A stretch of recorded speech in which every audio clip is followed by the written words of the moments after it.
Hi guys, and welcome to another Paws for Security podcast. It is the Christmas special. Me and Aaron recording this. This will be coming out on Christmas Eve. Yeah, Christmas Eve this will be coming out. So yeah, Aaron, how are you? Are you good? I'm all right, mate. Good to be back. We finally got round to actually doing another one of these. We've been ridiculously busy, as we all know. Christmas busy time of year for security.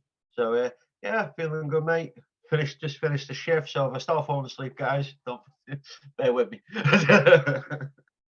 Yeah, so we've obviously both had a lot going on and different things like that. It's not hard to get together to do this, but it is tricky sometimes. But yeah, this is the Christmas episode, so it's a little bit more of a festive theme in terms of like subjects and things like that. But it's been about a month since we met up. So me, Ada, and the dog come down to Devon for like a weekend away, and obviously that's the kind of area you don't live in. You don't live where we went, but you live in the localish area. And obviously we come vicinity. And obviously and we met up, and I think it'd be interesting for people to hear, because there has been people that have seen me and Coop online and then we've met in person, but normally that's like a training session or different things like that. And I think it's could be quite interesting to talk about obviously us meeting, obviously me and you having a meet and chatting about next year, and we'll maybe come into that a little bit in the podcast, etc. But I think it'd be quite interesting to hear like how it was meeting, because we met in two different ways. So the first time we met, you was sort of in the pub in the conservatory, and because they're dog friendly there, we came into the conservatory where you was, and obviously you met Coop and we had a drink and we chilled out for a little bit. And then later on, like a couple of days later, you and the missus come to where we were staying in the sort of like the little, I'm not sure what, like apartment, wasn't it? So you and your missus come to our apartment in order to come in to have dinner and different things like that. So I think it'd be quite interesting to get your side of it, because from my side of it, it was exactly what I would expect from Coop. Is that when we come into the conservatory where you was, I feel like Coop is like, oh, this is where this guy lives, so I need to say hello. And then obviously when the second time is Coop is thinking, who the hell's this outside the window wanting to come into where we are? Yeah. So and that's the second part of you coming to where us is what I would expect someone to see if they come onto site. That's the reaction I would expect. So be quite interested to get your side of it. Obviously, knowing as you are a dog handler, you know what to expect, and you've seen other dogs doing similar things. And I'll be quite interested to get your side of it.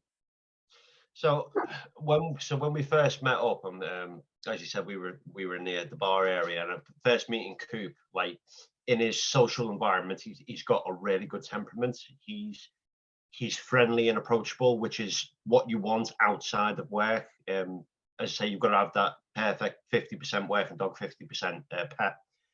And yeah, he was approachable. And then after, a couple of minutes of being around me, he got used to me being there. And then he allowed me to play with him. And before long, it was a case of, I was calling him over, he was getting strokes, and it was a nice thing. But it was really interesting because like he had these little boisterous moments where obviously he perked up a little bit and started barking when we first met him, and I could tell that was sort of like a, who are you? Like I'm not too sure yet. Who are you? But when me and the missus came round to actually come to your place, now I know people have said that he looks quite small on camera. I'll say one thing: he's a lot bigger in person. Definitely 100% from me. And what I found is, as well, is when you said that when he's at training, he knows that he's at training and he sort of plays along with it, but doesn't quite give it his all.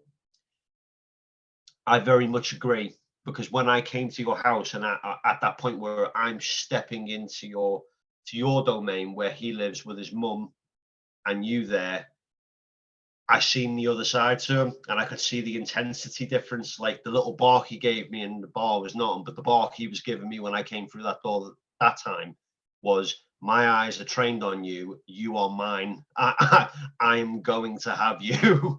So it's just like, yeah, that's what you want to see. But yeah, 100%, mate. I no doubt about it.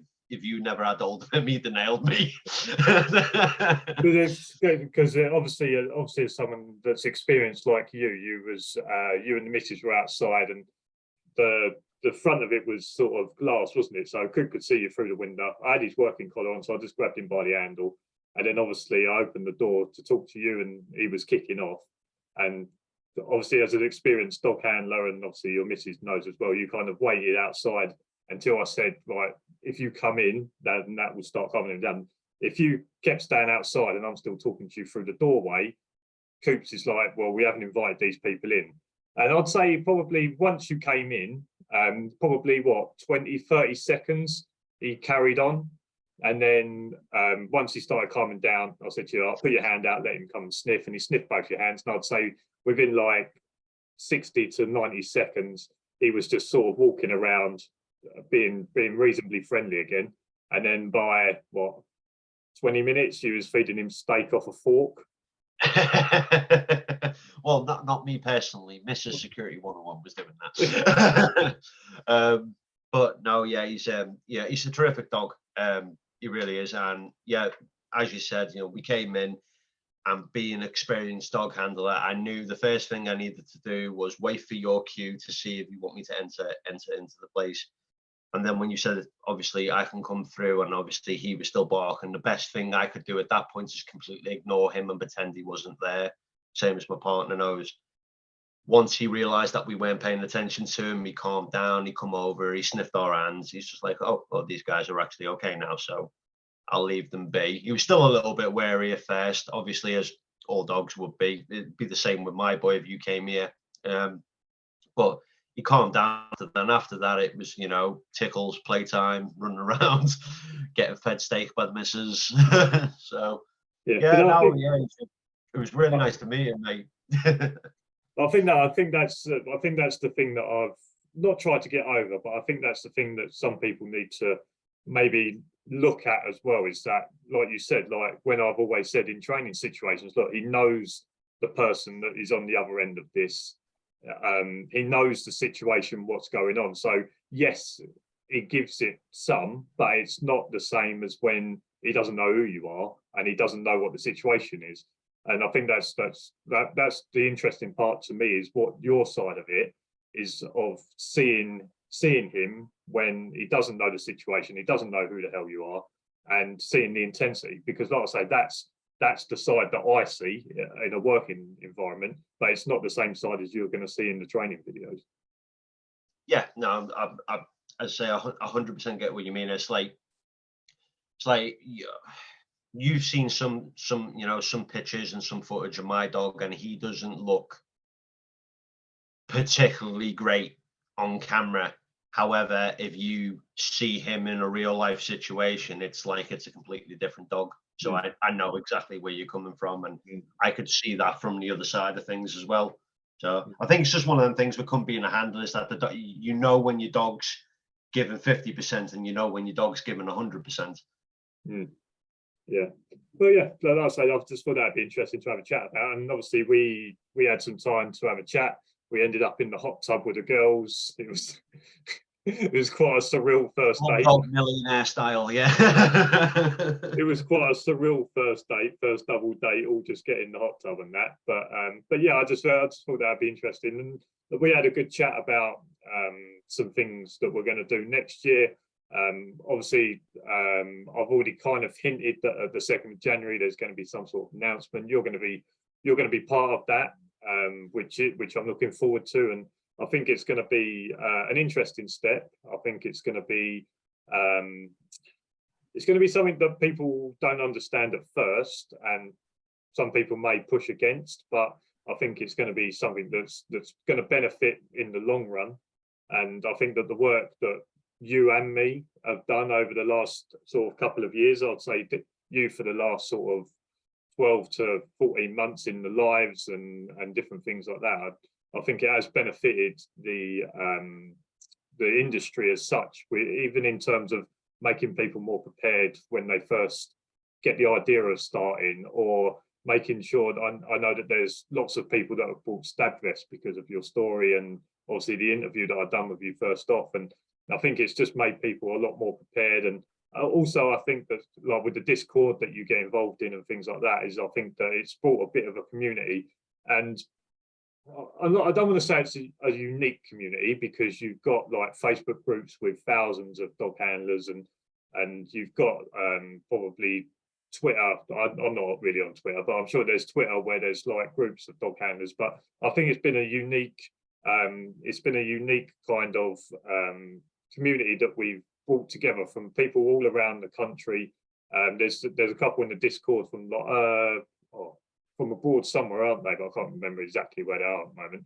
But even some handlers from abroad, so we get a little bit of what it's like to be a dog handler abroad and things like that. And the unique thing I think is about it is that it's not a case of like someone posts something and then everyone jumps on it. It's a community where someone will just message saying, "How's everyone?" And then people will say, "Yeah, I'm good. Yeah, well, I've had this happen," or different things like that. It's more of like a WhatsApp group than it is like a Facebook post where people are just waiting to jump on something. So I think that's been the unique part about what me and you have done, is that we've created somewhere where people just have a chat.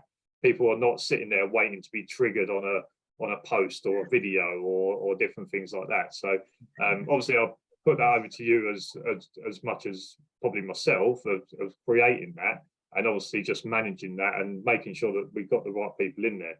I'm not saying that we would banish people if they don't have the right ideas, but we want to make sure that the people that we surround ourselves have similar ideas or are similar types of people.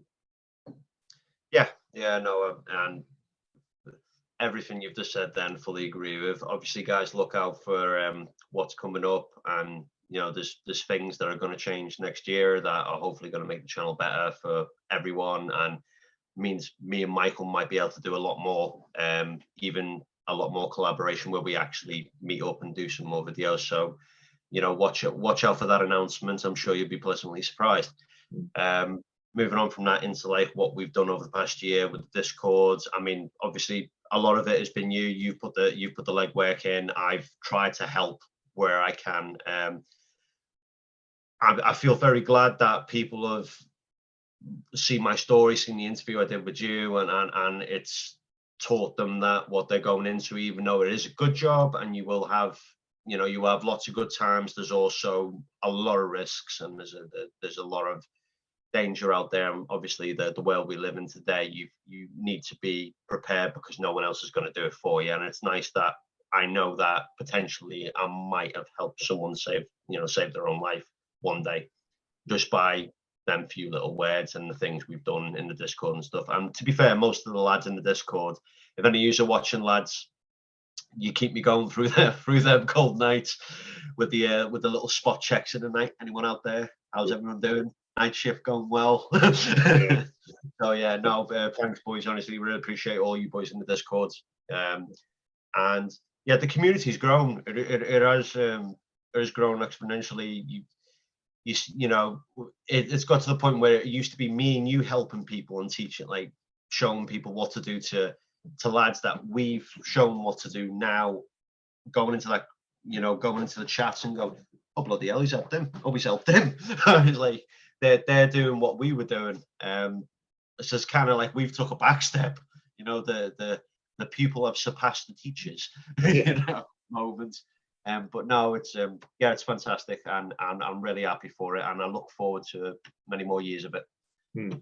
Yeah, no, I say there's one mention I do need to make on terms of Discord is Champagne Charlie, because when I first started the Discord, it wasn't great in terms of it wasn't set up, but Champagne Charlie was the one that had experience with Discord and set it up how it is now. So obviously putting things into categories and things like that. So I have to say that Champagne Charlie done a lot of the legwork in terms of setting it up and getting all that. So obviously thanks to him. But yeah, like I say, we've had people come into the Discord that were aspiring handlers, who are now helping aspiring handlers in the Discord, or even helping yourselves out. Like I might message in and saying, does anyone know of a good, let's say, torch?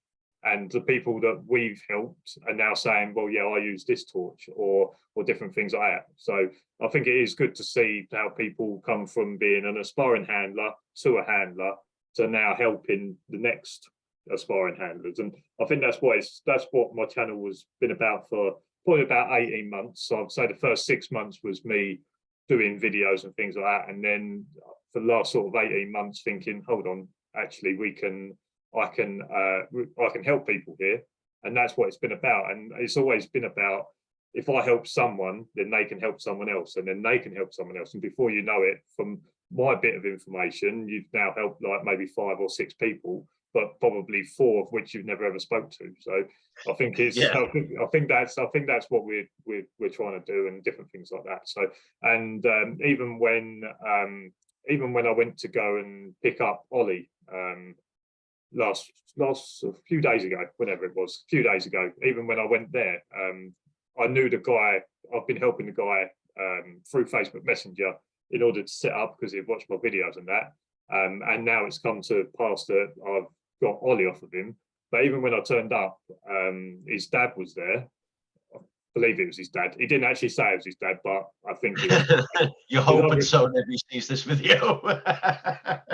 I think it was his dad. He didn't actually say he was, but I'm kind of guessing. But anyway, he was there and never met him before ever. And I've got out the van, and it's just this bloke from behind the thing going, "Oh, it's that bloke off the telly." And I just went over, and like he said, he like shook his hand. He's like, "Oh, like I'm saying along the lines of like, I'm really happy with what you're doing. It's nice to see like a normal person doing these videos, not like a lot of the idiots." And basically saying just like, I really appreciate what you're doing.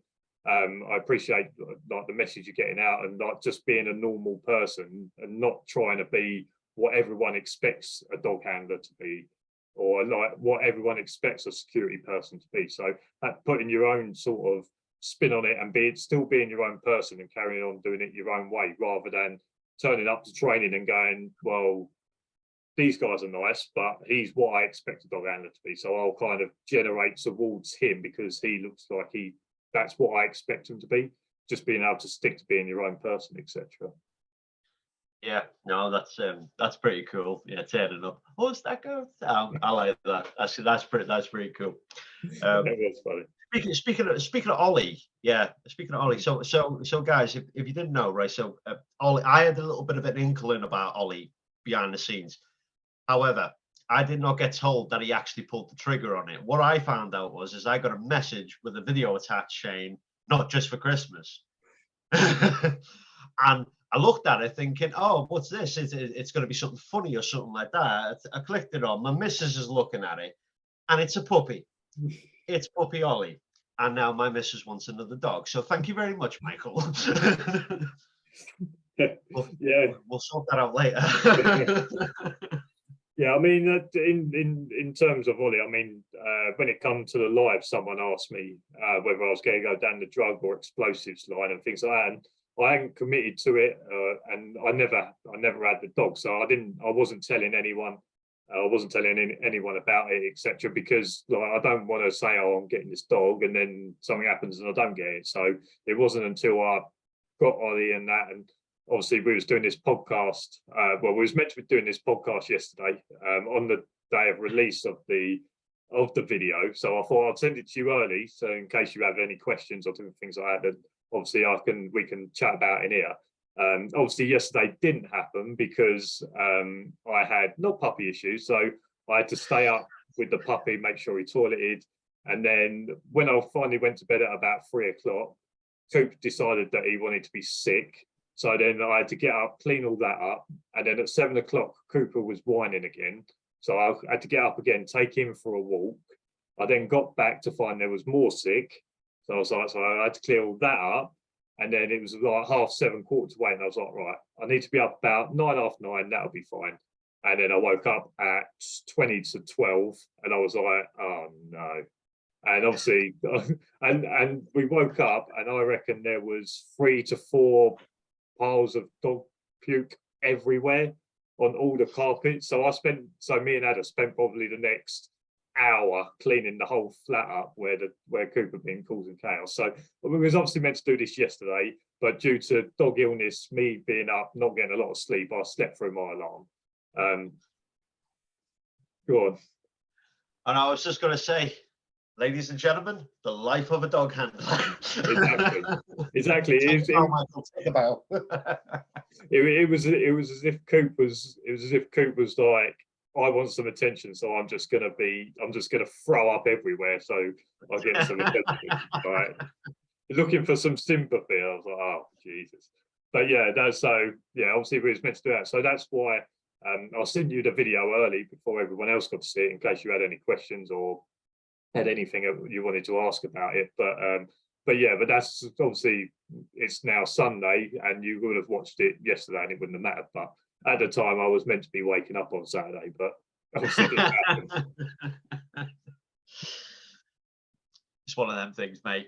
We'll just I'll sleep the next time. All right. We'll just move on. Okay, well, let's get into. We said this was going to be a quick introduction. I don't feel like it has been, but I feel like we've had a chat about what we wanted to. So, in terms of getting into this episode, so obviously with recently I've had 2 of them, I think, and that is sort of snow shifts. Obviously, a lot of people know how to deal with the rain. A lot of people know how to deal when it's hot. But snow only comes around every now and then. I reckon this was my first snow shift in a couple of years. So yeah, how have you found the snow?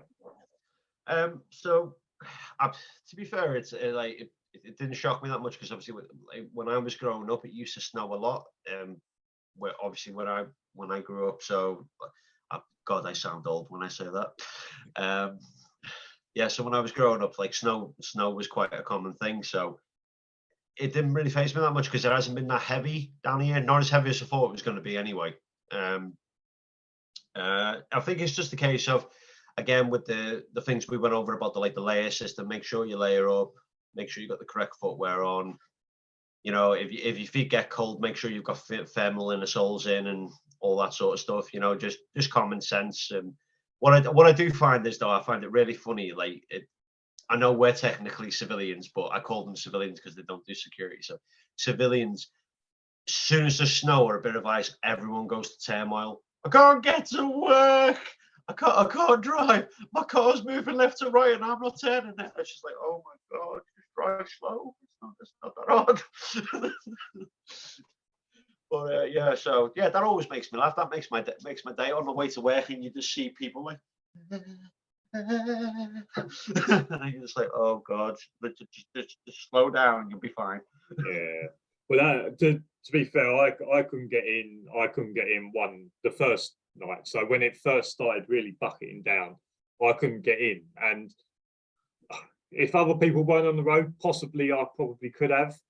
But people were getting stuck. People were turning around. People were abandoning vehicles, and like some of the slopes that I would have had to drive up and down would have been properly treacherous, especially the one going into site.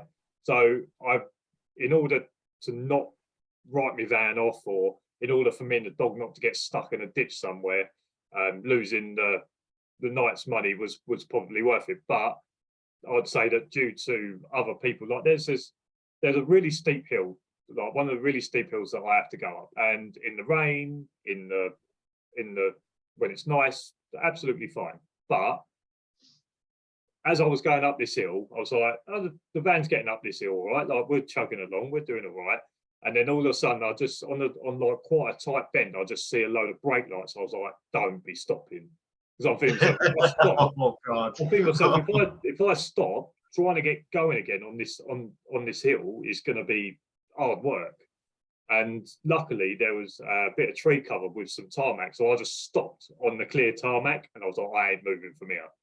And and I was probably a good like 150 yards behind everyone else, and I just stopped, went, right, if I need to turn around or I need to get started, at least on the tarmac I can get going. And I'll see some cars coming back, and then one was stopping talking to people. Anyway, she stopped by me, I said, oh, what's going on? She said people are getting stuck trying to get round the corners and up the hills. And she said everyone's turning around and coming back. And it was at that point I was like, do I risk going another 150 yards up the steeper part to then have to turn around? And at that point I was like, right, I'm just going to turn around here, go back down onto the flat, then try and work out. And the problem is every way that I thought of was either like back lanes and hills, or just or what, well, the name of the other route is called Colts Hill, so you can imagine that's got a hill in it. So it was literally impossible. I just thought myself, well, that way's going to be knackered, that way's knackered. I'm not driving around back lanes and round hills and doing all that whilst it's absolutely tipping it down with snow. And I probably left home with about an inch of snow, and I was out 90 minutes, and it was about 4 to 5 inches when I got back. So it was like mental out there. But like I say, if people weren't getting stuck on that hill and I was chugging along, I possibly would have made it to the top and possibly carried on. But yeah, it was chaos out there, but brought on by, like I say, a lot of other people. Yeah, I mean, at the end of the day, especially on like a steep slope, you know, that was the right decision every time, especially when you've got an animal in the car, not just yourself. Is, you know, don't take the risk. As I said, it wasn't as bad as probably as it is where you are down here, so I had it quite easy. The most I had was, you know, the arse end of the car drifting out a few times, which actually led me to a funny story, actually, because as I was actually going into my work car park, there's a separate section that I turn into to do a check on the way in, and there was a family literally just unpacking their cars, going into one of the what are they called, apartments, places nearby. And as I'm coming through this car park, my arse end drifted out, and I didn't mean to, but I've turned into it. I've managed to like drift myself across the car park. The arse end just went all the way around, drifted, and went back out, and the family stood there like, did he mean to do that? like I didn't know Tokyo Drift was on. But so there was one night, and my site is on quite a big hill, and I kept turning up to work, and they've parked down the bottom, and like no one's attempted to try and park in the car park. And I was like, and where they was parking was probably a good like 50 meters from like the units where I need to get my extension lead into. And I was like, right, all I need to do is get within 15 meters of them cabins and I'll be all right. And I mean, it's hilarious, but you couldn't drive, you couldn't drive straight up the hill because you just wouldn't make it up there. The wheels would just start spinning and that. So what I had to do is I had to drive in and go sideways and then basically zigzag up the car park, going like 10 meters each way, but then only going up about a meter. So I just had to zigzag all the way up till I got to within about 15 meters, and that's it. I just base camped down. I was like, all right, that'll do. I'm staying here. And there's 2 entrances to sort of the road to where my site is, and one of them is the steepest hill. I mean, my van sometimes struggles to go up this hill in second, so it's a really steep hill. And I'm seeing lights come down from the other direction and coming to the start of the hill, and I'm thinking to myself, surely you must be local because it's like 11 o'clock at night. Surely you must know this hill. And anyway, I'll see them go, and they'll get about 10 meters up the hill, and then they'll reverse back down, turn around, and I'll see them disappear up the other way. Anyway, I'm sitting there one night, and they've come down. Bear in mind, the hill to come down to my site was pretty treacherous. Like I was doing that basically first gear, just no foot on the gas, or like second gear, no foot on the gas, just using my clutch and my brake, or like just the clutch basically to do my speed. And so they're coming down this hill. Anyway, I've seen them come to the start of the hill, and I've popped my door open, and all I can hear is the wheels going, and then it stops. And then it go, and then it would stop. And I mean, like he's in the first 5 meters of probably a good 100 meters. And I think to myself, right, if you haven't made it through the first 5 meters, the next 95 ain't going to be easy. Anyway, but then So then I see him back up, right? And I'm just watching this. I just see him back up, and he takes a run up. So he takes a run up. He takes a run up, gets probably 7 meters, and the wheels go. Woo, and then after his third attempt, all of a sudden everything just went dark. The engine went off, the lights went out, and I was like, something's happened here. And it was mid revs, so I'm thinking like he's blowing his engine. So I'm sitting there, and everything's gone off, and I thought, well, I'll give it a minute and see what happens. Anyway, I gave it a couple of minutes, and then put my IVs on, walked to sort of the end of the site by the little grass section, shone my torch, and there's the vehicle just stranded about 5 meters up this hill with another 95 to go. And so I've shone my torch in and around the car just to see if anyone's in there or get someone's attention, see if they're all right, etc. No movement. Anyway, about 2 minutes later, a vehicle's coming towards us. So as they've got onto the flat bit before the uphill, I've shone my torch because they've left the car there with no lights on. So I shone the torch, just a little flicker to get their attention that there's a hazard. Anyway, it stops, and it's the little buggy that I had followed in earlier in the day. And it's a little like greenkeeper's buggy or gameskeeper's buggy. Anyway, this guy has managed to get hold of these people, and they've come down to help him, right? So I'm just watching them. There's the driver who looked like a mid-20s to 30s bloke. There was 2 other guys and a girl. Anyway, I'm standing there watching it, and he's like, right, if we can move the car back, he's like, the brakes are stuck. I was like, so they was like, all right. So he's like, if I can get it back, I'll be able to steer it, and then we can get back down onto the flat bit. And then if we push to probably the entrance to my site, like the pull-in, we can kind of sort it out from there. So then it turns out that he had blown the battery because he had no electrics, right? So they're like, well, we can push you down, but you can't steer. Because with no electrics, I can see this is going to go terribly wrong. Exactly, I can just see it. So most cars now, when you turn the ignition off, they lock the steering wheel, don't they? So yeah. So the steering wheel's locked. He's on a bit of a bend, and he's got no steering. So they're like, right, we'll push you, try and steer it round, right? So they go 3, 2, 1, and I could hear 3 of them go push, push, push. And what had happened was, as he was wheel spinning, the snow had built up behind the wheels, and it was the snow that was holding him there. So as they pushed him, it went over the snow it created, and then started hurtling down the hill. So he's managed to push the brakes. Well, the funniest bit's coming up, because this isn't the funniest bit. Anyway, so he's pushed the brakes or whatever, and he's managed to stop the car, right? But the car is going down the hill towards like the trees and the bush, right? So they're like, right, we need to somehow get it round the corner, right? And I'm watching this, and what I done was I shone my torch and I gave them light so they could all see what was going on. That was my job. I hadn't spoken to them, but I just took it upon myself to shine the torch so people could see. And this is the funniest part of it. So they're like, right, what you need to do, right? He can't even undo his window because he's got no electric. So he's doing this with the door open, right? So they said, right, what you need to do is if you take your foot off the brake and let the car come down, we'll push the back end on the ice. We'll push it back into the middle of the road.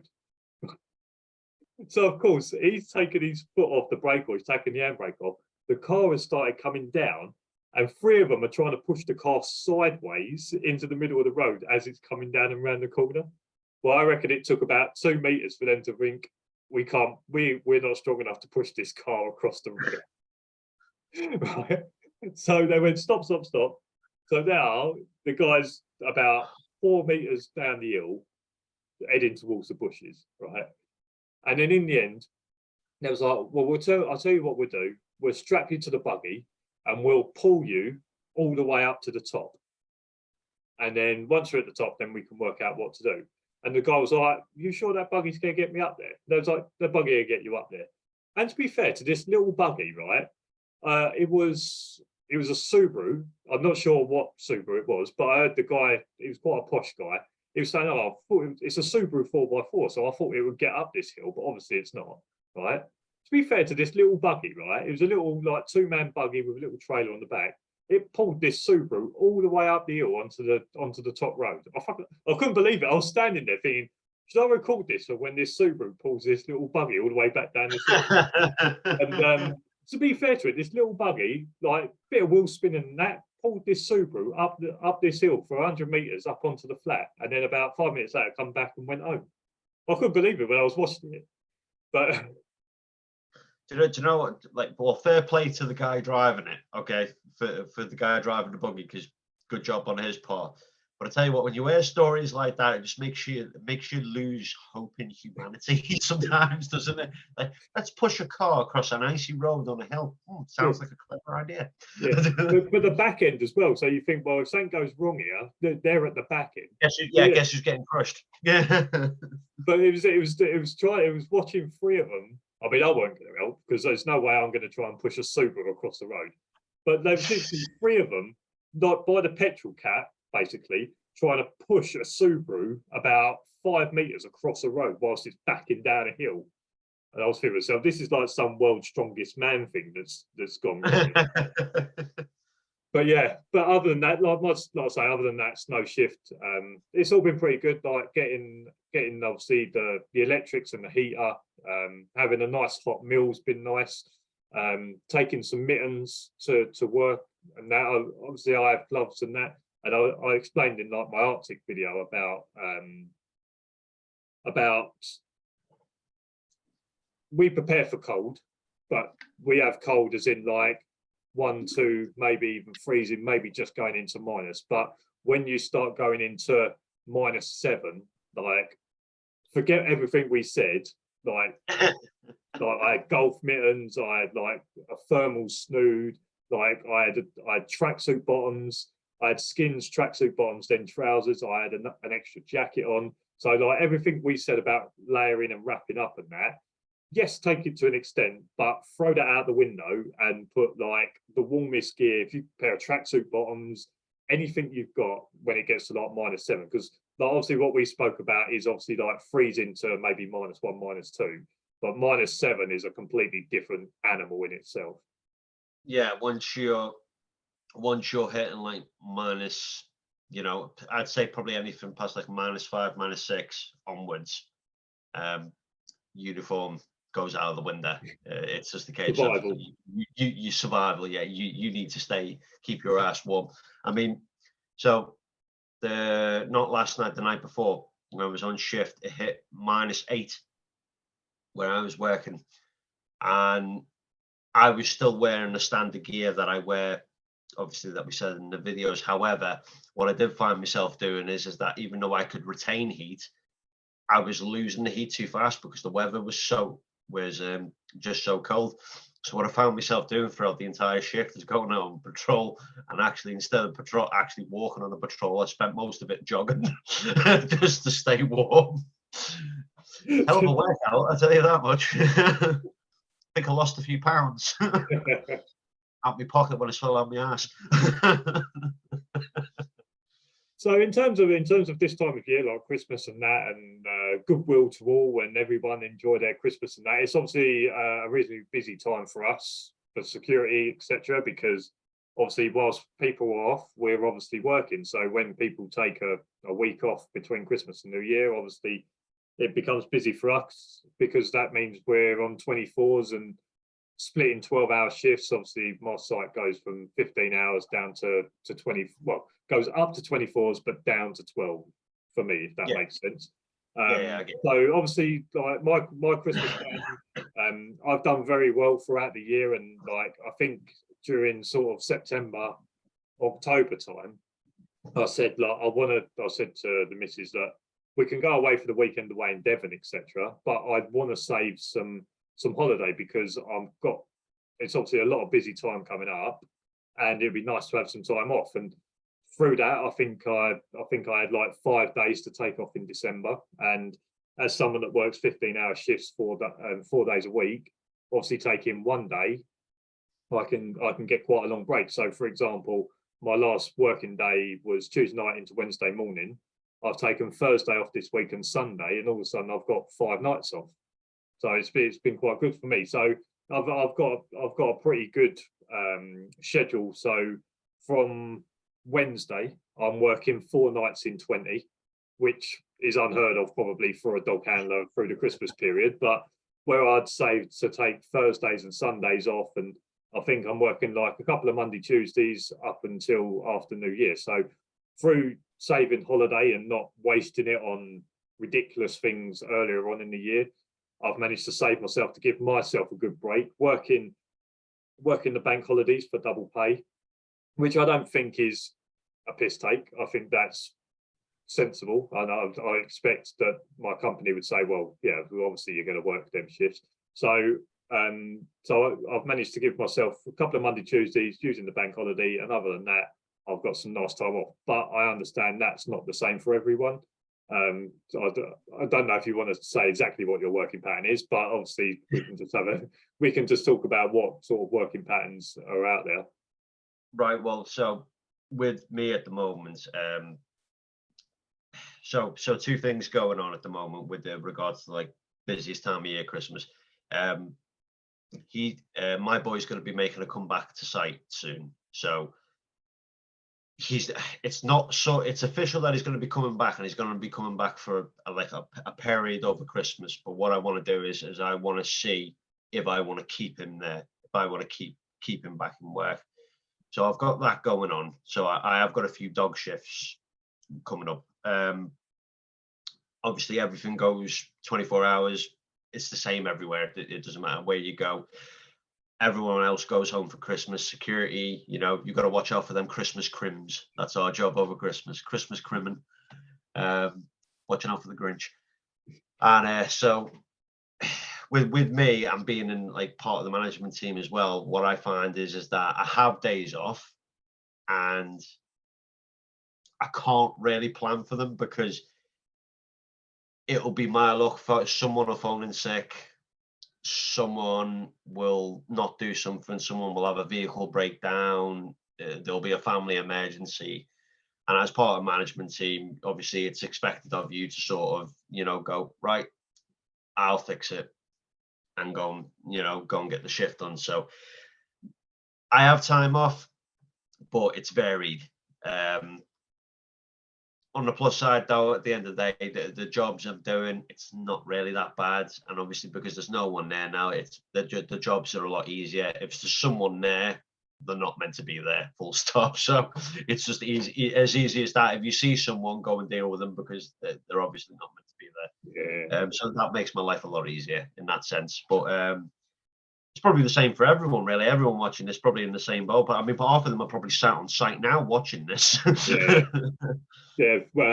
Going from Christmas Eve into Christmas Day and that, and it is a bit of an eye opener being part of like the Facebook groups and things like that. And I think it was last Christmas that someone put a post out, and they was like, "Oh, everyone show their Christmas dinner," and people were putting up pictures of pot noodles or super noodles or like sandwiches, like a Christmas dinner sandwich and things like that. And like, if you have to work sort of Christmas and that, like, you have to expect that is going to be your Christmas dinner and things like that, whilst maybe the rest of your family are doing other things than that. And like, as a personal choice, I'm never ever going to work Christmas Day as a personal choice. Like, it doesn't matter if it's, I think it is a scheduled day for me to work, and I've just said I ain't coming in. Like, that's, I'm not even taking it as holiday. I'm just not turning up.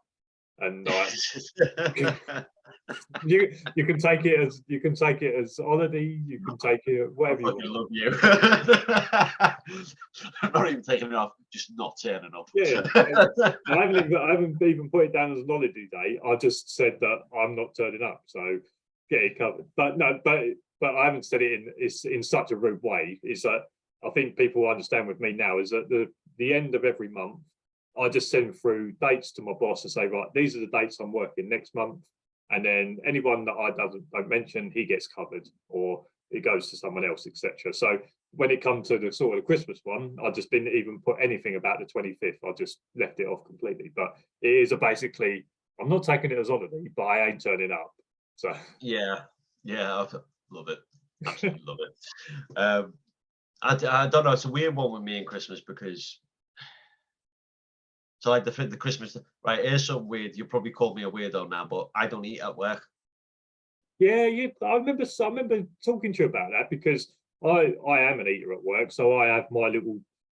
It sounds quite sad, but it is. But in order to break up my shift, I have my rough set eating times, and it's as silly as a cheese string and a pepperami at 9 o'clock. That's my 9 o'clock, right?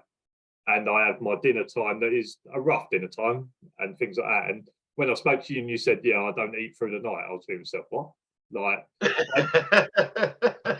I don't know. I don't know what shifts you do, but there is no way that I would be able to finish my shift, get home, have breakfast, get enough sleep, get up, eat, and then go to work. I don't know whether that's because I work 15-hour shifts. If I worked 12, maybe I would have a bit more time to do that sort of stuff. But I couldn't trust myself to get home and eat breakfast, go for a sleep, get up, feed myself before going to work. So it's an interesting thing to take on. Well, you say that about the 15-hour shifts, but I actually started with so I used to eat at work like a year or two ago, and I started doing this specific diet that's helped me a lot. It's actually like a real lot, but I started doing a specific diet, and I stopped eating at night. And at the time, I was doing 15-hour shifts with an hour's half journey there and an hour and a half journey back afterwards. So yeah, I pay for that. There was a couple of stops and laybys for 20 winks. But no, the reason I don't eat when I'm on shift is like through years of doing it. Obviously, I've been in the security game for like over 10 years now. Through years of doing it, I've actually messed up my digestive system, and it's caused me to have a lot of problems digesting certain foods and stuff like that. Because at night you're not meant to eat; your body's meant to be digesting the foods you've taken through the day. So naturally, you should be eating during the day. You shouldn't be. You should be fasting during the night, and eventually, your body will regenerate. So, yeah. So I'm currently on a diet. I'm on carnivore diet, so I eat nothing, but basically anything that comes from an animal. So meat, eggs, milk, all that, cheese. I feel like I've just lost 20 subscribers that are all vegan. Well, do you know what? Right? What would you rather be, predator or prey? So I know which one I'd rather be. I could just feel the numbers. I could just feel with the vegans on. Yeah, you can just see them in the corner going down, can't you? 101. Yeah. 56. So obviously I have that going on at Christmas, but like as for Christmas itself, working Christmas, it's not that much of a big thing for me. Christmas is not really. It's not really a big day for me. I just see it as another day. I find that Christmas is not Christmas anymore because it's just one big commercial now. It's like everyone just goes out and buys pointless shit for everyone. Pardon my French. Hang on, why am I saying pardon my French for? These are dog handlers. Yeah, I swore. Get on with it. Get on with yourselves. But yeah, I just find that the holidays sort of lost its touch over the years. It used to be everything's shut. You were locked in your house with your family, and you had to get on. So it was like I make good memories, or there's going to be bad ones. You always had your uncle pissed out of his head, and falling over in the backyard trying to make a snowman with your cousins. All that sort of stuff. So yeah, when I was growing up, it was like a very family oriented thing. Whereas now it's just let's just see who can get the most expensive thing, or let's see who can get the most out of the other thing. So yeah, lost its touch for me. But I say, if other people are having a good Christmas and they enjoy celebrating it, fair play to them.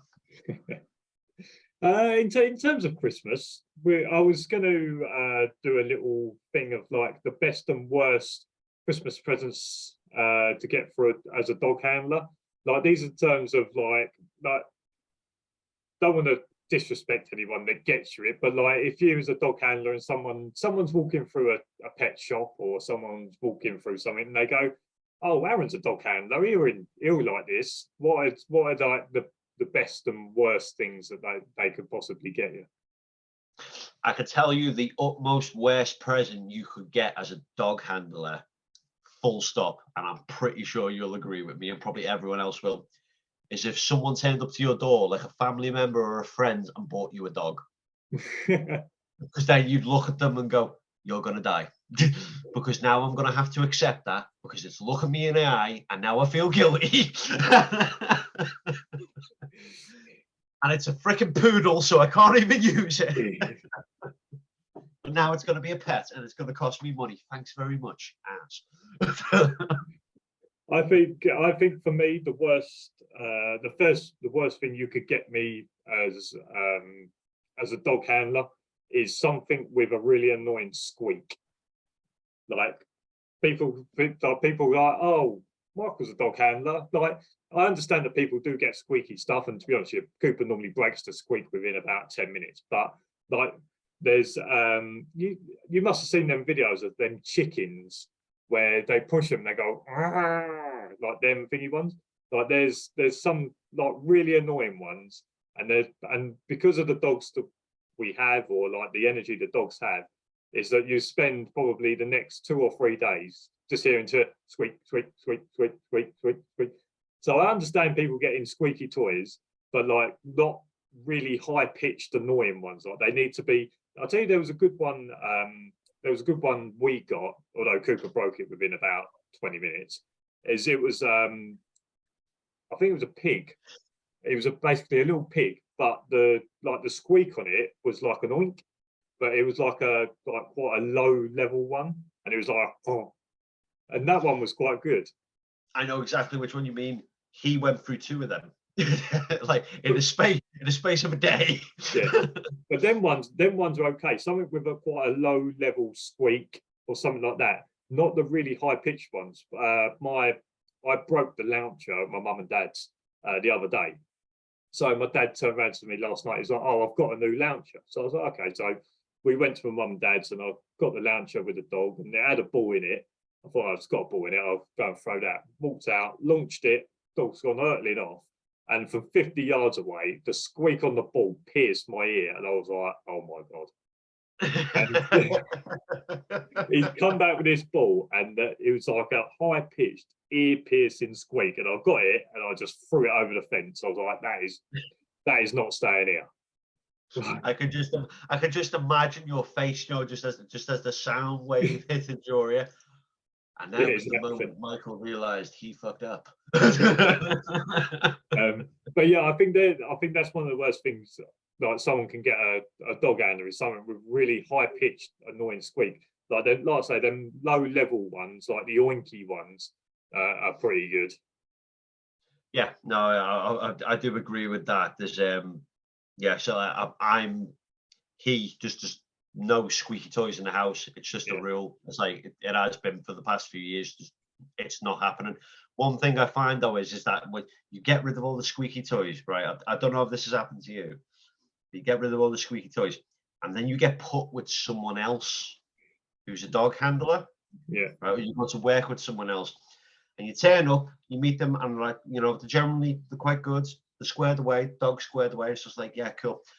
And then they have playtime with the dog, and you went, and you're like, it's like, I'm leaving, or he's going to die.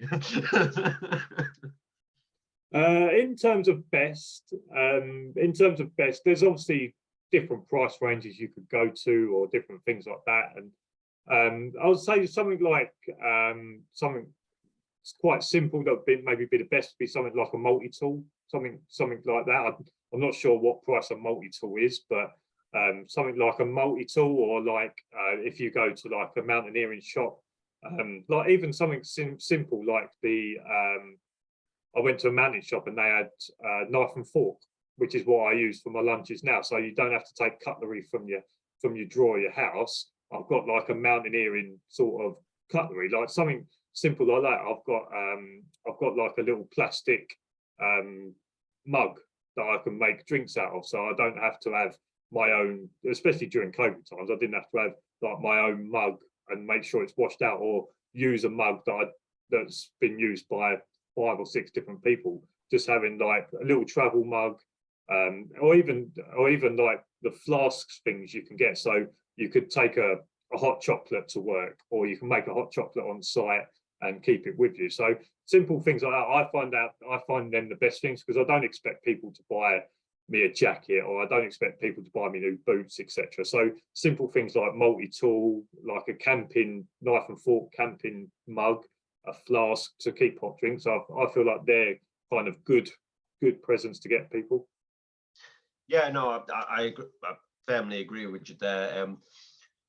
Yeah, if anyone's watching this whose partner is a dog handler, right, there's a simple set of rules to follow if you're going to buy something for that special dog handler in your life, right?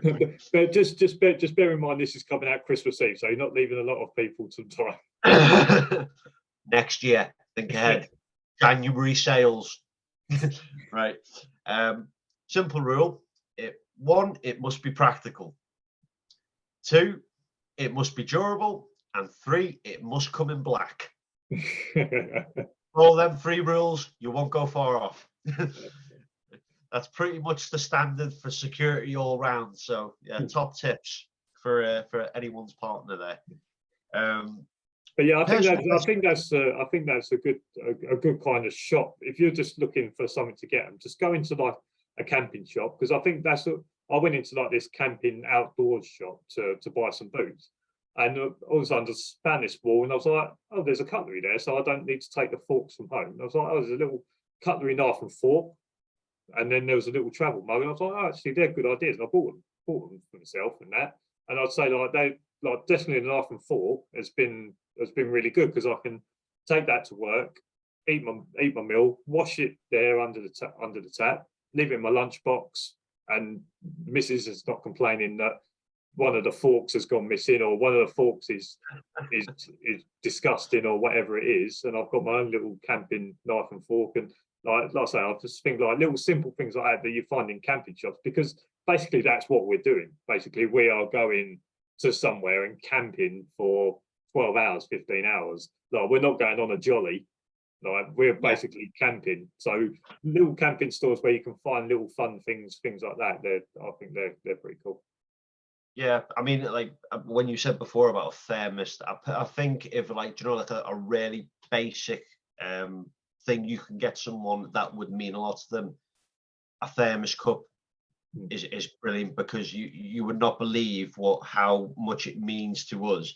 It's like, obviously, Michael, you don't drink coffee, you drink hot chocolate, but obviously I drink coffee. So my partner makes me very like top end coffee, grinds it and everything like that. Does pour over, posh, bougie, you know, all that sort of stuff. But anyway, it tastes absolutely freaking amazing. And she does it in a flask for me, and then I take it to work. And just throughout the night, when I'm at that crappiest point in the night, where I'm so cold, I'm tired, and I just want to go home and go to bed, crack that open, have a swig of that, and it's just like, yeah, that'll see me through to the end.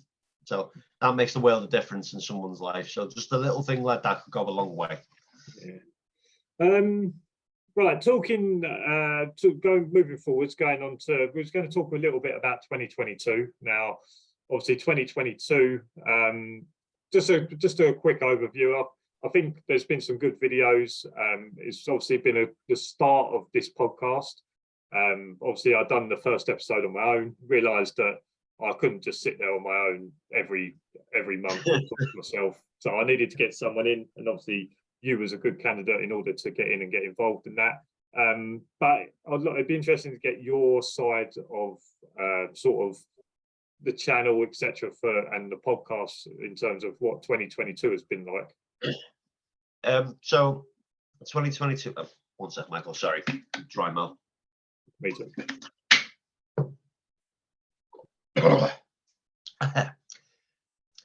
Larynx.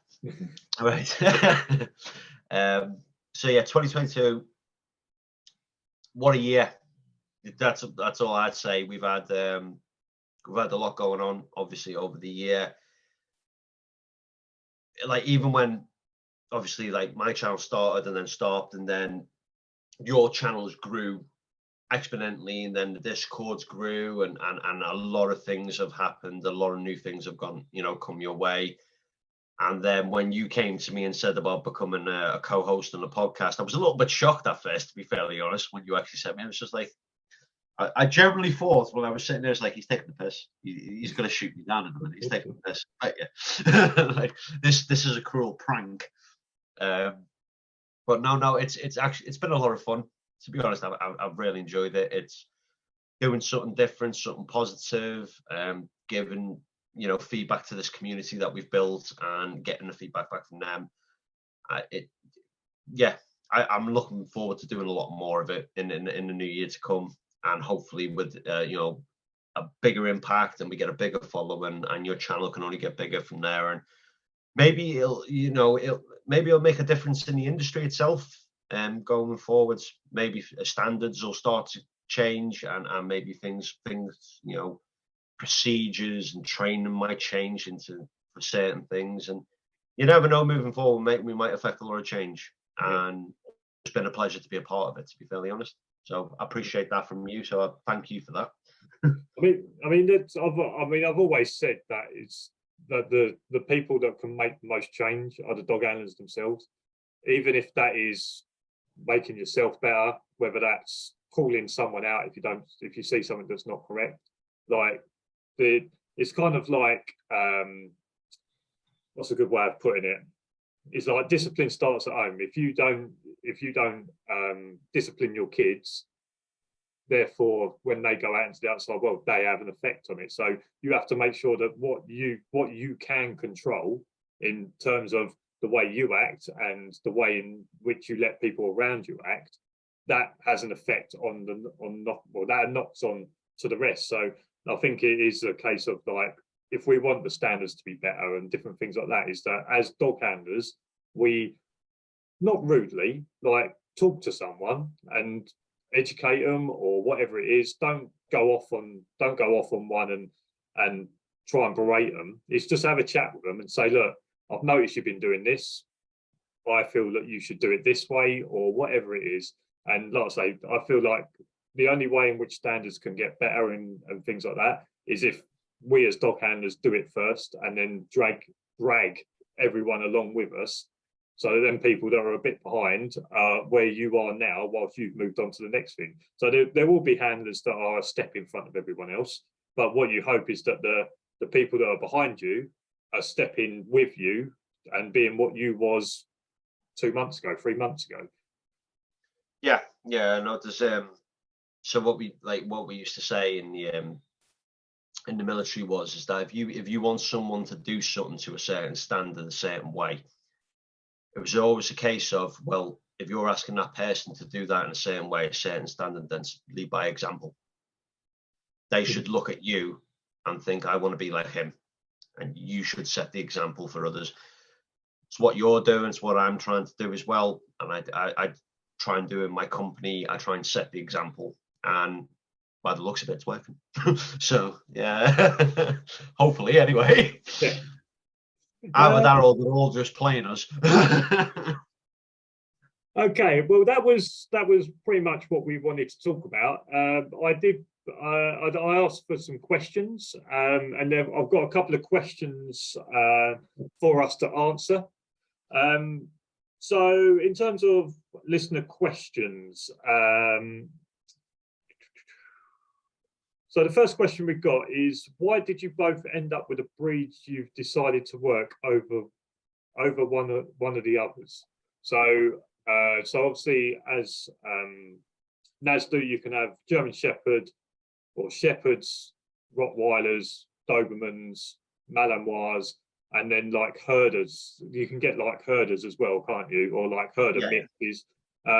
So in terms of why do I work a German Shepherd, it's my family's always had German Shepherds, and when we decided that we was going to get a pet, we ended up with a German Shepherd as a pet. So it was kind of, I've always said in my story is that we got Cooper as a pet for the family, but then once sort of COVID hit, or and things like that. And I was thinking, like, I need to change my job. Is that I looked at it and said, right, well, what job can he do? Because he's used to having me around 24/7 because I worked from home in my previous job. I can't go from being around 24/7 to having to leave him for 8 hours. So my job was kind of decided on what he was able to do. So the reason that I have him is because that's what we got as a pet. But when I decided, when it looked like I needed to get another job, I looked at the dog and said, right, well, what are you capable of doing? Right, security dog handling. Okay, well, let's do that then. So that's why I've got that breed. There's no real I don't look at it in terms of genetics or bloodline or anything like that. I just looked at him and said, right, what can you do? Because we'll go and do that. Yeah. To be fair, mate, it's a weird, like, obviously it's a weird question, that one. So with Zeus, again, I'm very much like you. I don't believe in like all this like pure lines and all that sort of stuff. A dog, if trained correctly, any dog is capable of doing what we do as long as they're shown the right path and they're given the confidence. He came from pet litter. He's a German Shepherd cross Dutch Herder. So his dad was a Dutch Herder, his mum was a Shepherd. I think his mum was show line Shepherd and his dad was working line. But yeah, he came from a pet litter, and literally, do you know the reason I picked him? Actually, it was kind of weird. So when I went to see the pups, I had all these pups in one area in this big bed, and they were all like crying, whinging for mum, fighting, sort of like rolling around with each other. Didn't really want to move, just wanted to stay in that area and just like, howling to the moon. And there was this one little pup in the kitchen fighting with his fully grown mother. like literally, full on taking her on, just like no holds barred, like like proper going at her. I was just like, yeah, he's coming home with me. Yeah, I like literally from the moment I saw him, was just like, yeah, that's my dog. Yeah, that's my boy. I mean, if I was to break down the other three main breeds, so Doberman, Rottweiler, Malinois, I don't believe I've ever seen a good Doberman, so I wouldn't get a Doberman. I'm sure there are good Dobermans, but I've not seen one. Rottweilers, I think it looks a bit ridiculous with a tall, skinny bloke with a stumpy, fat, muscly kind of dog. Rottweilers, I'll probably get a lot of stick for this. Is that Rottweilers as well? I would say they're a bit slow. Like their turning circles are a lot slower than a Shepherd or a Malinois. So that I personally think they're a little bit slower. And the Rottweilers that I've seen are very argumentative with their handlers. In terms of, I've seen Rottweilers growling at their handlers whilst going into a down position. So they're like, I'm doing it, but I'm just letting you know I don't want to do it. So I think that the Rottweilers, I've seen I think they're a little slow, but also I've seen them that they're a little bit temperamental as such. Although I've not seen one that's actually gone and bit their handler. And then Malinois are just too hyper and too energetic for me. I just don't want to be. I don't want to have, what's the word? Responsibility. I just don't break down. I just don't want the responsibility of a dog that is that hyper, that active.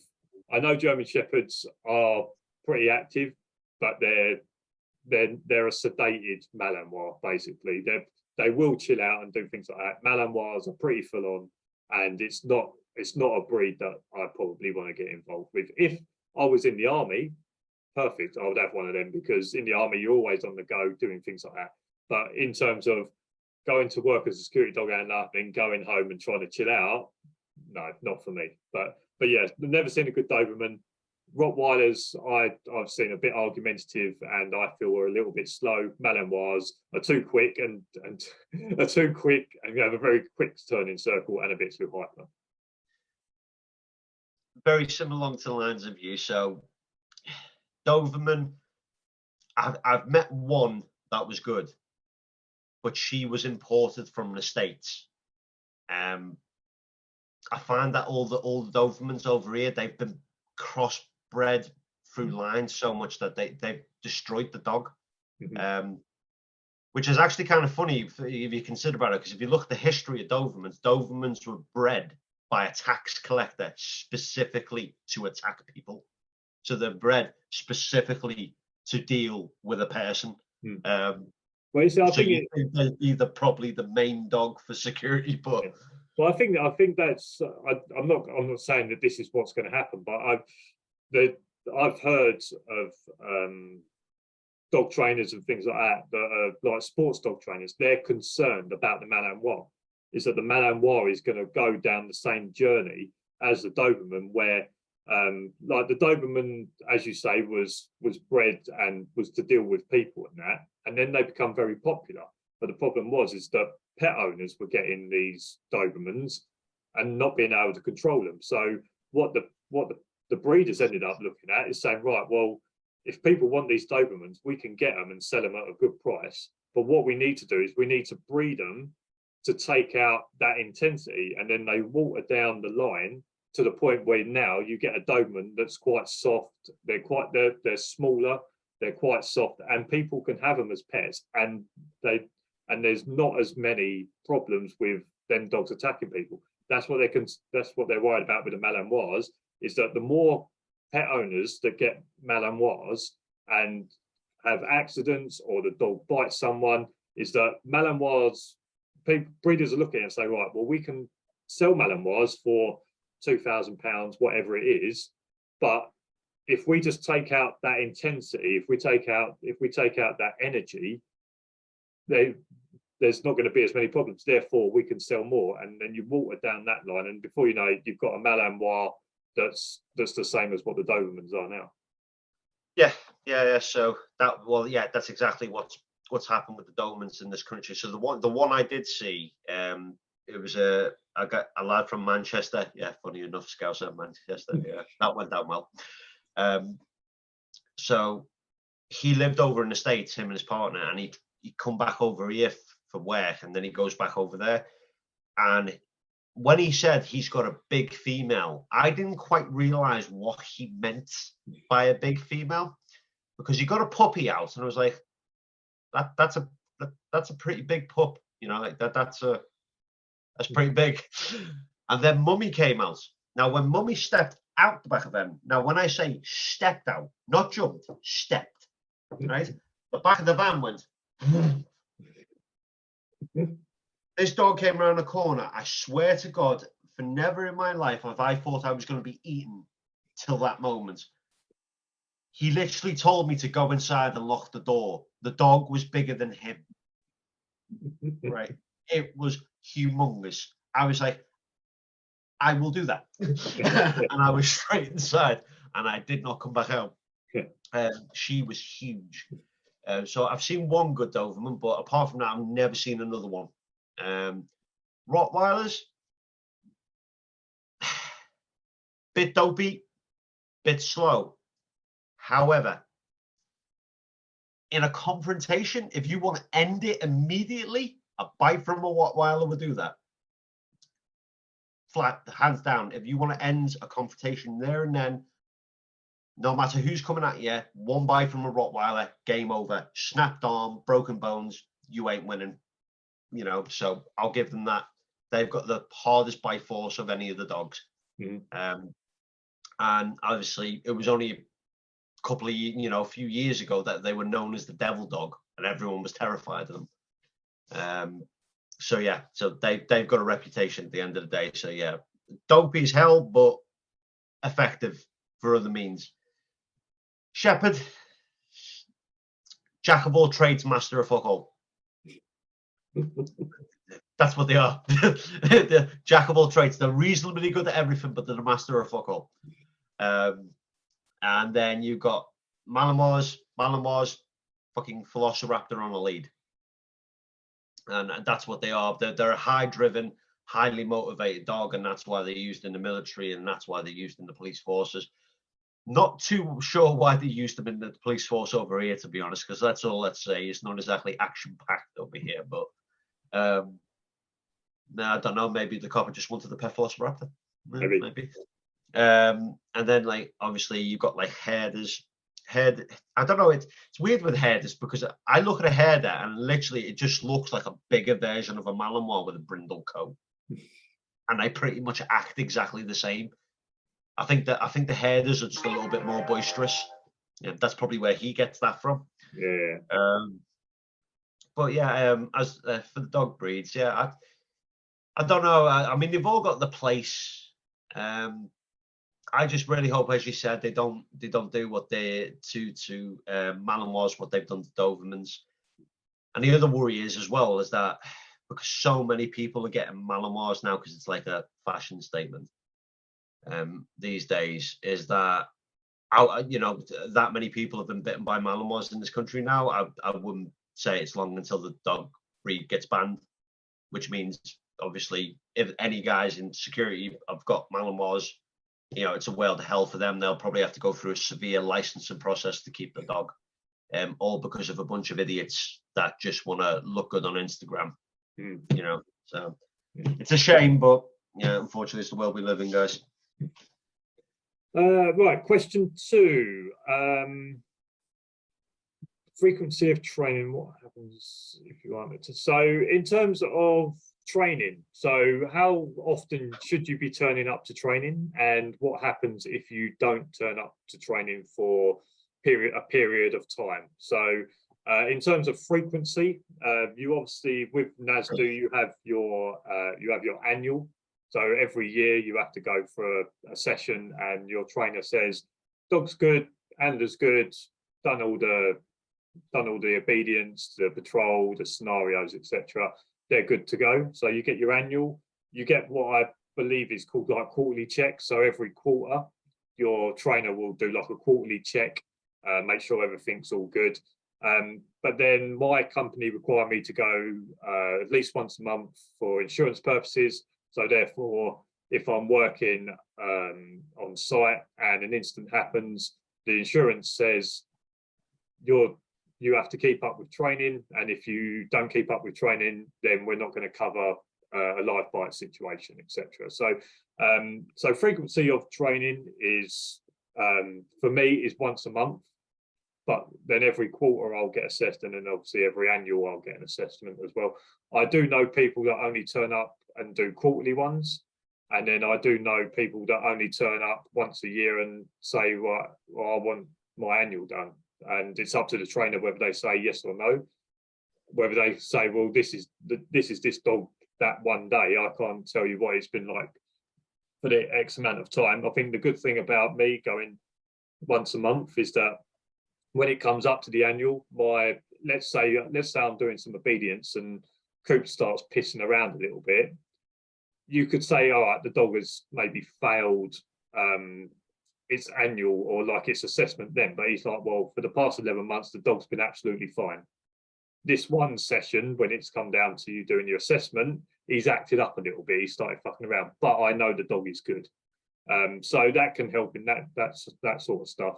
There is a little bit of an issue with Terry at the moment, which is annoyed me a little bit, but then I mean, I only go once a month, maybe twice if I get an extra time that I can go. Is that I went on like I think it was like the 28th of October, I think it was. And then I went on like the 12th of November. So I went about 3 weeks later or whatever it was. And Terry had turned up to training on Tuesdays and Fridays. And he does it as, I'm going to turn up. You just turn up if you want. So every Tuesday and Friday, I'm going to be there, turn up if you want. And he's done it like that for years. And I went on the 28th of October, and then let's say like the 15th of November, and no one had been to a session between me. I was the last person to put my name in the book, and the next person to put the name in the book. And you're thinking he's got like 50 odd people on his books, say, and in a 3 week sort of period, I'm the only one that's turned up to sessions, which means someone that people need to do their training with has been turning up twice a week, driving like 20 miles to get set up, sit there for 2 hours to pack up and then go back home. And then people are wondering why there are trainers that are deciding they don't want to do it anymore, or there are trainers that want to get into training, and then see that happening and thinking, well, it's not profitable. I'm not going to turn up once, twice a week to then pack my stuff up and go home. I think Terry's in a fortunate position that he's retired with army pensions and different things like that. So he's doing it more for the love of it and to help people out. But then you get a 3-week period where he's turned up twice a week and basically no one's bothered to turn up. And I'm saying that, and now I think going next year, he's only going to do 2 weeks out of 4. So you've lost sort of 2 weeks worth of training. He's only going to do 2 weeks out of 4. And if people still keep messing around or not turning up, or turning up and saying, oh, I want an annual, and Terry's just saying, well, no, I'm not going to do an annual. You need to turn up to 3 or 4 or 5 sessions and then I'll do your annual, or whatever, different things like that. So yeah, it's in terms of me, I have to turn up every month for insurance purposes, and then you get your quarter and your annual. But like I say, there are problems with people that don't turn up to sessions for months and then just expect the trainer to do them an annual or to do them a quarter or whatever. So with that, so this is the problem when you leave it up to the person to make that decision, is that at the end of the day, not just dog handling, in all aspects of security, there are people that are lazy, that just can't be asked to put the effort in whatsoever, and they don't care. And instead of looking at it in the way we look at it, where we go, we need to go and attend that training course, not only for the trainer's sake, because you develop a relationship with your trainer. You know, at the end of the day, you know he's a good guy. He's there helping you do things the lawful way and keeping your ass out of the shit, so you can give him the dignity to turn up and attend his classes. People don't realize is that when you finish your shift and you say to yourself, I can't be asked, I just want to go home and go to sleep, what you're really saying is I can't be asked, I'm quite willing to let my dog get put down because I'm not trained. And that's all it says to me. At the end of the day, how it went, you know, so my trainer Richard, who, you know, sadly passed away, one thing he taught me is that, so you would do your regular training sessions every month like you do, twice a month if we can, right, as best, or even more, as many as you can, you know, without destroying yourself. The more training you have, the better.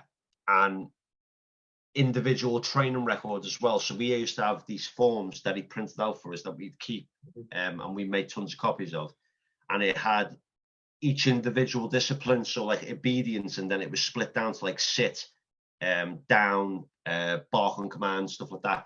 And then it had 3 boxes, and you had to get the dog to do each individual thing 3 times. And then if he missed one, you marked it off, and then you give yourself an overall score at the end. And these were individual training records along with your trainer's training records. And basically all it is, guys, is that the more you have, that the day that when that brutal day comes around that your dog has to do what it's trained to do, it might just save your ass, and it might just save your dog's ass. You know, at the end of the day, when you go into a court of law, don't forget there's no legal requirements anywhere in law that states that we should have a qualification for what we do.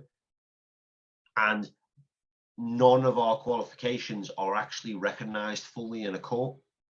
They recognize that we have took on some form of professional training. However, our qualification is not recognized by the government. And because we're dealing with the public and stuff like that, and this is quite a serious thing, you need to have something to present to a court, to a judge, to say, I was sufficient trained enough to make that decision at that time. And that's what people don't understand. They just think, oh, it's someone just robbing money off me, or it's taking up my time. I've done my work. I want to go home. It's not that, guys. It's protecting your dog's ass and protecting your own ass. Because at the end of the day, as soon as a live bite happens, if you work for a bad company, you'll be fed to the wolves, and you'll have no one to blame for yourself because you ain't covered your own ass. So, to the people that are being lazy, get your shit together. Okay, last question, and the last thing we've got to talk about in this podcast. He says, do either of you find work gets offered to a certain organisation, like this HS2 job will only take NASDU? So have you? I mean, this is quite interesting. I mean, obviously on your side, on my side, as far as I'm aware, most places will take NASDU or equivalent. Maybe you being a NIP2 handler, have you ever had any problems where companies have said, no, we'll only accept a NASDU qualified handler? So I've had job offers where they've said they want NASDU level 2 qualified dog handlers. However, when I've went and applied and I've shown my, obviously, NIP2 level 2 qualification GP dog handler, I've not had any complaints, or I've not had anyone come back and saying you're not eligible for this job role. I think it's just a case of that NIP2 is just a bigger organisation that's more well known, and it's just NASDU even. Sorry, yeah, brilliant. Yeah, NASDU is just a bigger organisation that's just a bit more well known. It's obviously its reach is spreaded further. And at the end of the day, it's one of them. I don't see the divide, to be honest. I don't see a divide in that sort of thing. If companies want to turn around and say NASDU's better than NIP2 or BIPTA's better than NIP2 or NASDU or whatever, leave them to it, because at the end of the day, we're all trying the same. All right, yeah, well, all right. Our words are slightly differently. Some of our procedures are different, but we're all trying to do the same job. We should all be on the same team. We shouldn't be fighting with each other. And obviously, if you see that happening, where people are being turned away, if you're a NASDU handler, and a NIP2 handler who's trained just as good, or is equally just as good as his job as you are, and he gets turned down for a job, speak up. Speak to the company you work for and say, I've worked with him. He's fucking brilliant. What's the issue? I think the question's also aimed at, like, what's a job? What's the shopping centre in Exeter? Princess Hay? Is that the shopping centre? Yes. So let's say Princess Hay contacts Poseidon, and they say, right, we're Princess Hay. We need a security dog handler team. We will only accept NASDU. Is that a thing, or will they? Because that HS2 job that he's on, they will only have a NASDU handler on that site. So, have you ever had a problem where Princess Hay say, we don't want a NIP2 handler, we only want a NASDU one? I haven't personally. However, I could see it happening, because people who ask that, companies, don't actually have a fucking clue what they're talking about. They just go, oh, this must be the thing. This is the well-known thing. We don't want anything else but this, because that's all they know, and they've had it drilled into them that's what they need, usually by other companies. So when that happens, yeah, you will see that happen. At the end of the day, there's no difference between us guys. We're all the same, and for all the companies own out there who are obviously wanting dog work and are saying, "No, we only want NIP2" and all that. We all do the same job, guys. As long as we're trained, we're trained. As long as we're not an idiot with a chainsaw and a lead, you should be happy. Right. Okay. Well, I think that brings an end to the episode. Unless you've got anything else you want to say. I mean, I'm done. We've been talking for a lot longer than I thought we was going to be, but again, we've gone off track and started going into our own little world. But if you got anything else you want to say before I wrap this podcast up? Well, happy Christmas, everyone, since it is the Christmas special. To all the guys in Discord, love you guys. You've been a big help this year, and it's good to see the community growing. I hope everyone has enjoyed this. I hope everyone likes and subscribes for more stuff, and keep an eye out for Mr. Michael's announcements that will be coming up soon. Yeah, at the end of the day, I just hope everyone's enjoying themselves. Have a good Christmas. Well, guys, thanks for watching. Hope you're going to have a good Christmas. Obviously, this comes out Christmas Eve, so obviously tomorrow is Christmas Day. So hopefully you all have a great time. There will be a live on the 28th. I'm going to do one. I might do it a bit different because I'll just be at home on my own with the dog. So I might just do it having a beer on the sofa during my Christmas period off. So there will be a live. But yeah, hope you all have a really good Christmas tomorrow. It'll be.